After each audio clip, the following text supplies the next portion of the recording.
on This is the Swamp. I'm on the swamp. My name is Imara Ferguson. And yeah. Ferguson, bro? Yo, you're something different, bro. You're something different. Wait. No, because I had seen the F. I seen the F. And every time I see that. Yo, that's rage bait. That's rage bait. Get out of my face. Hello, you guys. I'm Imara, and I'm on the swamp. I'm just here to basically tell you guys my testimony of how I came to God, and yeah. Growing up, I lived in a household where we basically believed in God or a higher power, and that was pretty much it. There was no foundation, there was no practice involved. It was just, oh, we believe in God. So naturally, when you live like that, you're just in the world.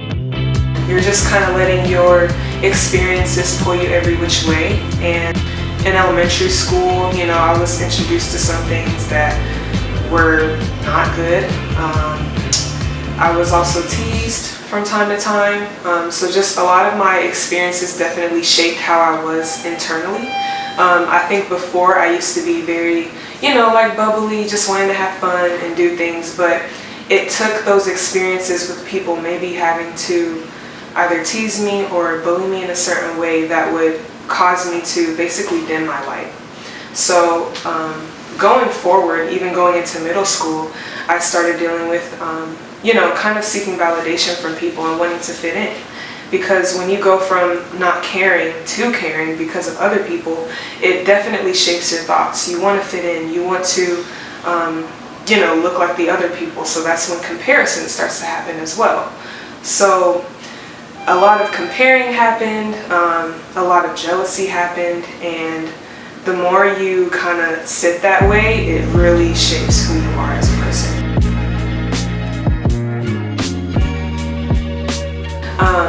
So during those times, I definitely struggle with loneliness, because when you're busy people pleasing and really seeking validation from people, it starts to cause you to basically care too much about what other people think. So I definitely isolated myself and took things personally.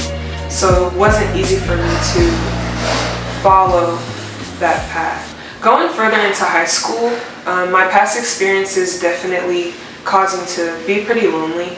I stayed to myself most of the time. I very much avoided any extracurriculars, anything that really just involved social interaction, because I was just scared of letting people down. I was either scared of not pleasing others, and staying to myself felt like the comfortable route. It felt like the safe route. So being in that state, it definitely caused me to be more lonely, which then led to maladaptive daydreaming. So when you're dealing with a lot of loneliness and maybe you want to fit in, but you're kind of too scared to do those things, you end up making scenarios in your head, or making scenarios when you're alone about being popular. Maybe I wanted to be popular. Maybe I wanted to be a dancer. It would be literally anything that would give me that pleasure, that gratification. And although it felt good in the moment, it's all in my head. So that's why, like, you go back to your reality and you're like, dang, now I feel miserable again, because you know your reality. You know that's not true. You know you're actually sitting here, you're just doing work, you're just in your academics, you don't really know anybody, and you're just making all these scenarios to make you feel better about yourself, but it doesn't. It actually hurts you more. So going into that, it wasn't until like 2023 when I met my two best friends, and they were actually Christian. So the more I hung out with them, they were always singing gospel songs. They were always, you know, talking about Jesus from time to time, and I'm just like, you know, who is this Jesus? Because growing up, I was kind of told to be skeptical of Christianity, because, you know, the Bible was translated multiple times, and some things sound unrealistic. So there was so many different things that I heard growing up that made me believe that. It made me skeptical, like, okay, that's not true. That doesn't make sense. So there was a lot of skepticism that I had. So it was just more so like, okay, I don't really care that much. But it wasn't until I was with them that I really feel like that's where I'm trying to find the words for it, but that's where the questioning happened, I would say. I started to question it more like, what's going on? Who's this Jesus? Like, I don't really know what that means, because like, yeah, I believe we have a creator, but like, other than that, like, I just didn't really care. So I think over time, I realized me dealing with the loneliness and constantly searching for that gratification, I felt empty. I felt like there was a void there. I felt like I was just searching for something, if I was searching for it in entertainment, if I was searching for it in my scenarios, my imaginary scenarios, it's like they were all temporary. It didn't fulfill me, because you go right back to reality and it's the same again.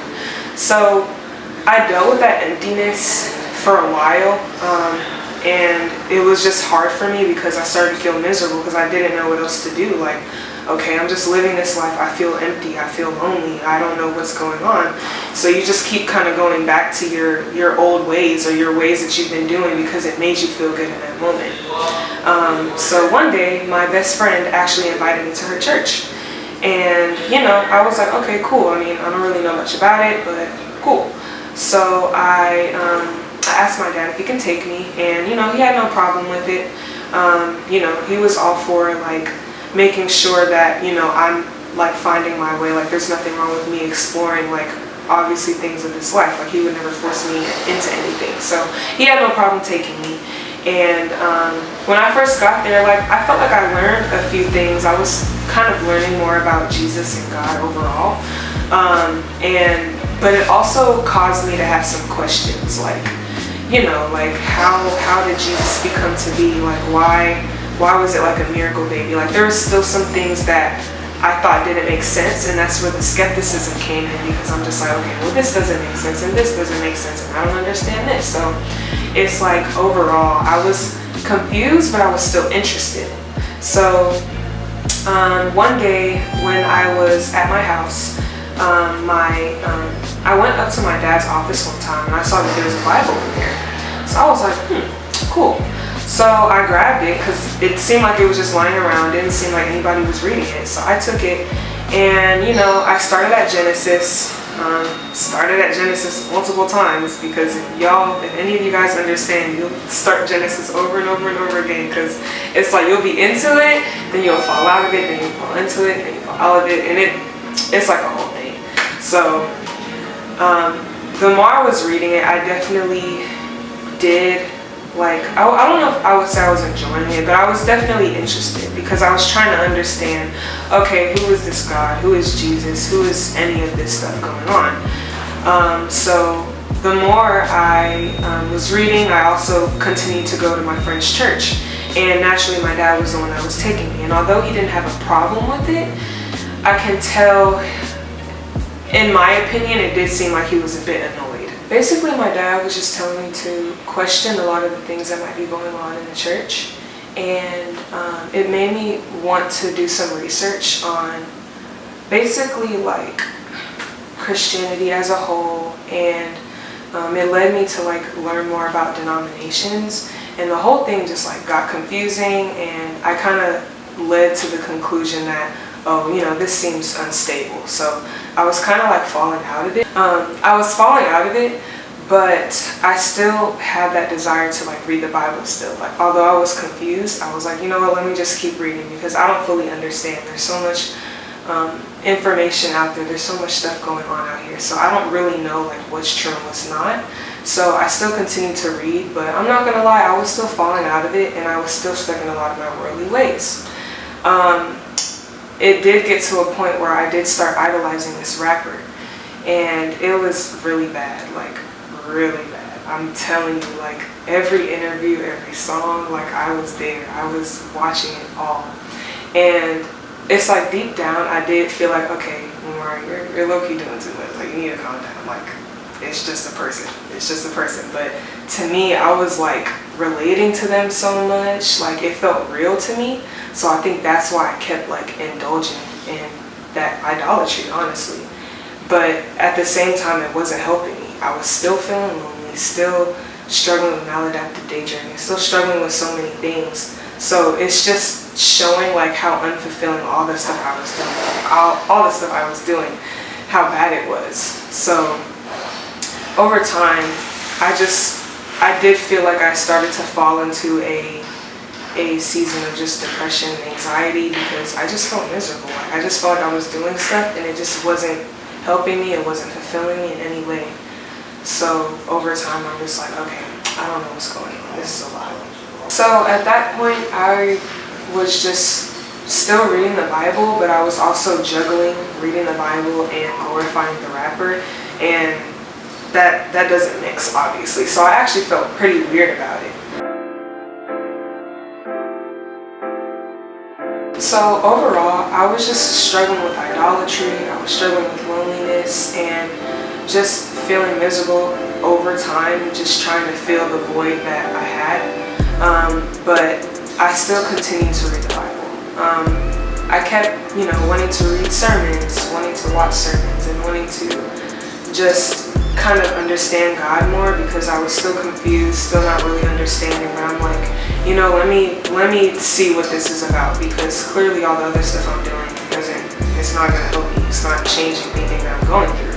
So I believe the more I just started to understand God, started reading more, started listening to a lot of the pastors that might have been online, I did end up actually praying to God. I remember praying to Him, a lot of the things that I didn't understand, but at the same time I wanted to trust in this. I wanted to trust in God. I wanted to believe God. I wanted to follow God. So by that time, I believe this was like mid-end of 2024, and I can tell like that's when my desires started to change, because there was times where I was always listening to secular music, but I started to feel off about it when I was focusing more on reading the Word, focusing more on what it means to follow God and what God says about certain things, not what the world says. You start feeling weird about some of the old stuff that you were doing, because I'm reading the Word and I'm seeing obviously God's love for us and Him wanting to obviously help us, wanting to change us because He sees the darkness in this light. So it's like when you're reading that and then you're then you're like listening to some song that's about drugs, money, sex. Well, that doesn't coincide. So obviously I was feeling very weird about it because I'm just like, okay, this isn't right. So I low-key stopped really wanting to listen to secular music. Like a lot of the music I was listening to was definitely rap. Like all the rappers you could think of, well, most of the rappers you could think of, I was listening to all of them. But I just realized like all talking about the same thing: drugs, money, sex, drugs, money, sex. Like although I might have not done those same things, I know what it's like to constantly indulge in the same thing and you still feel empty. So because of that, I was like, I'm not really in this anymore. So it made me want to listen to different music, maybe things that were more uplifting, that were more meaningful. I think this might have been the time I was trying to look for more Christian music, because I was just trying to just kind of steer my perception of things and not really listen to all the vulgar, negative stuff that the world glorifies, that it normalizes and whatnot. Not only that, but I also felt that desire to not want to curse anymore. I used to curse all the time, but I realized like there's better words to say. You don't need to say all these negative words just to get by somewhere, you know what I mean? And obviously I realized it was a sin, because like why are we cursing at people in the first place? At this time, I was definitely happy that I felt like God was changing me at the time, and I think by 2025 I still feel like I was still struggling with Jesus specifically, because a lot of people say God this, God that, God this. But okay, what about Jesus, I kind of had that perception of like, why are we so focused on Jesus when God is the creator? So when because I was still juggling with those thoughts, I had to be real with God. I'm like, God, I'm struggling with my belief in Jesus. Like, help any unbelief in my heart, because I did feel like deep down I was iffy about it. My friends, they talked about him, they talked about salvation, they talked about being saved, and I'm like, well, what does that mean? Like I was still confused. Like, yes, I felt like God was changing me, but then there was that side to it that I was like, okay, what? I didn't understand it. But I think this was obviously me just having to read the word more to understand this life, to understand that we're in a fallen world, to understand that we need a savior.